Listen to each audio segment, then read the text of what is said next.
Hello and welcome back to my countdown of my top 100 favorite games of all time. It's hard to believe we're already on episode 4. In this one, we're going to be counting down from 70 to 61. And just for a quick reminder, we're going to send it back to Pascal to go over the rules. No two games from the same series unless they are drastically different. Examples again, 2D Mario versus 3D Mario, and side games are allowed, but per side game series, I can only have one entry. So I can't have two Mario parties, but I could have a Mario Kart and a Mario Party. And now that we got a quick refresher on the rules, let's get right into the countdown. Hope you guys enjoyed the video. Number 70, Banjo-Kazooie.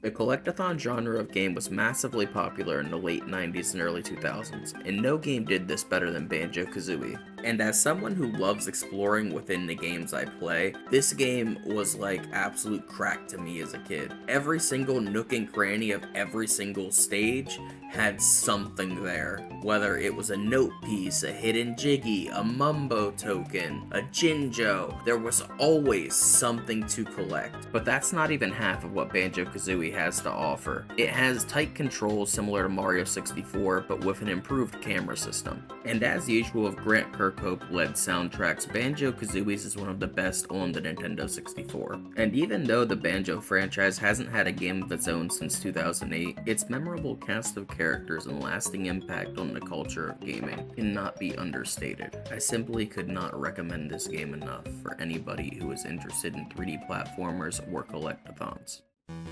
Number 69, Blaze Rush.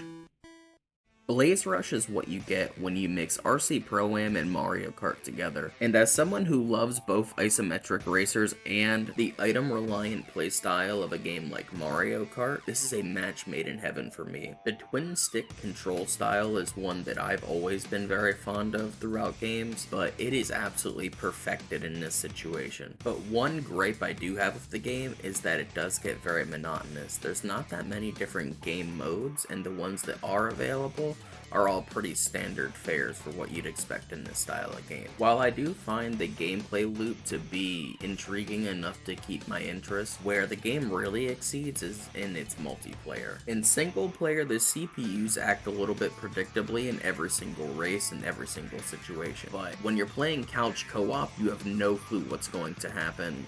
That makes it such a more frantic experience, and every race becomes way more chaotic. With that being said though, this is a much smaller title than some others in the same genre, so if you can find it on sale, I would definitely recommend picking it up, but I probably wouldn't pay the full $10 for it again.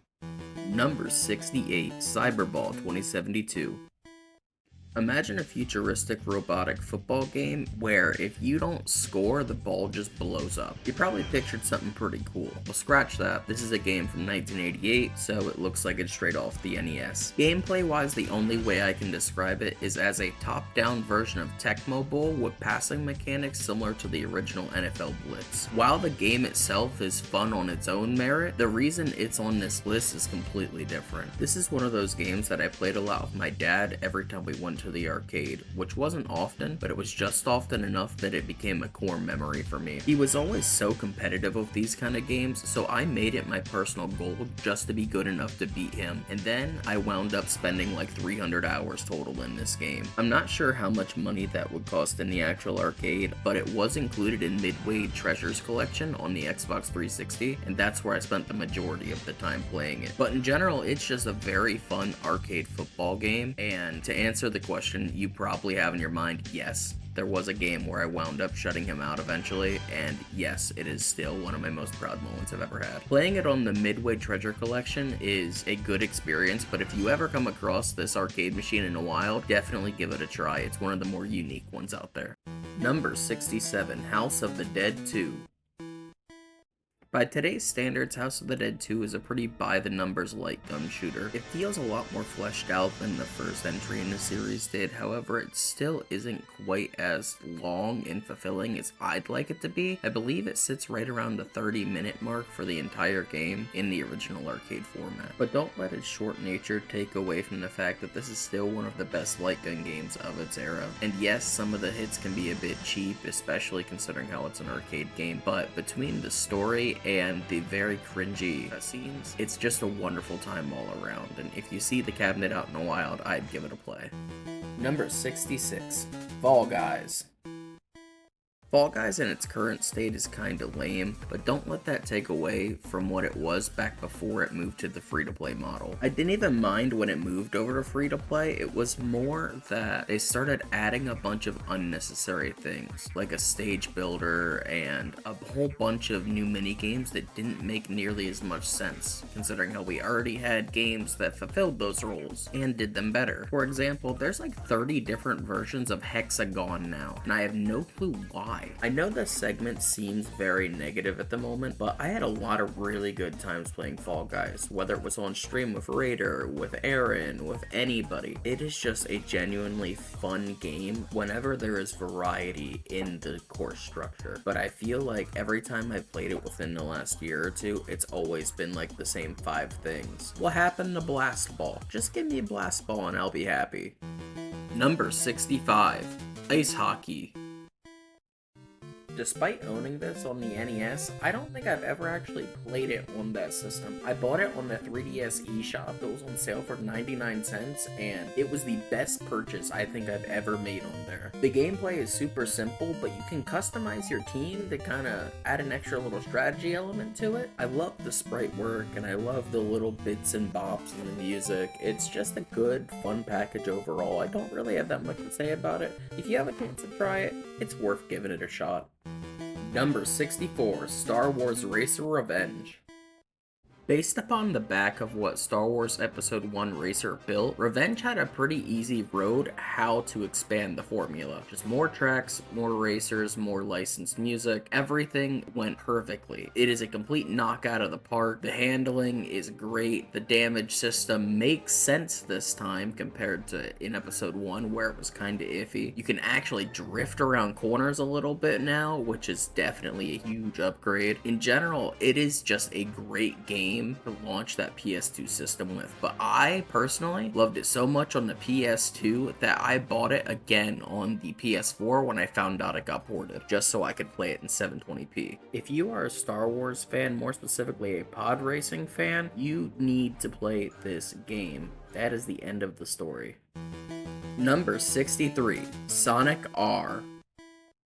I bought the PC port of this game at a flea market for 72 cents. I didn't even have a PC, or any way to play it for that matter, but that didn't matter to me. It was a Sonic game and it was less than $1, so I had to have it. So I just left it on my game shelf, never thought anything of it again, until I heard a story on creepypasta.com about the Tails doll, whom is a character in Sonic R that was rumored by the story that once you unlock them, they will escape from your TV and try to kill you. Obviously, as an adult, I know that's not the case and that it's not feasibly possible, but when I was a young teenager, I thought that was the coolest, most hardcore shit I've ever heard. So I made up my mind I had to figure out a way to somehow get this game to play. Keep in mind, this is right around 2012, so getting a computer that can run Windows 98 is not as easy as you think it was, but then I found one at a yard sale, and I was so stoked, yet absolutely terrified at the exact same time. So I set everything up, and I set a couple traps just in case something did happen, and obviously nothing happened. I played through the entire game, and wound up just disappointed.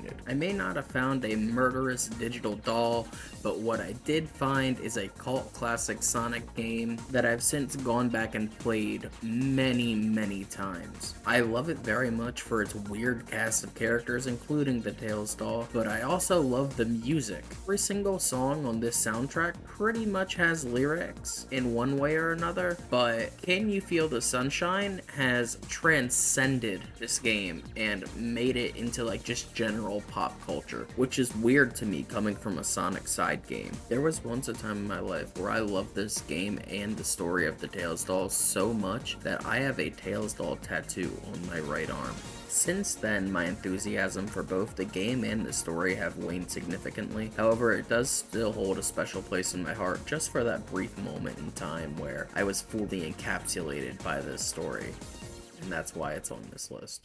Number 62, Pokemon Pinball Ruby and Sapphire.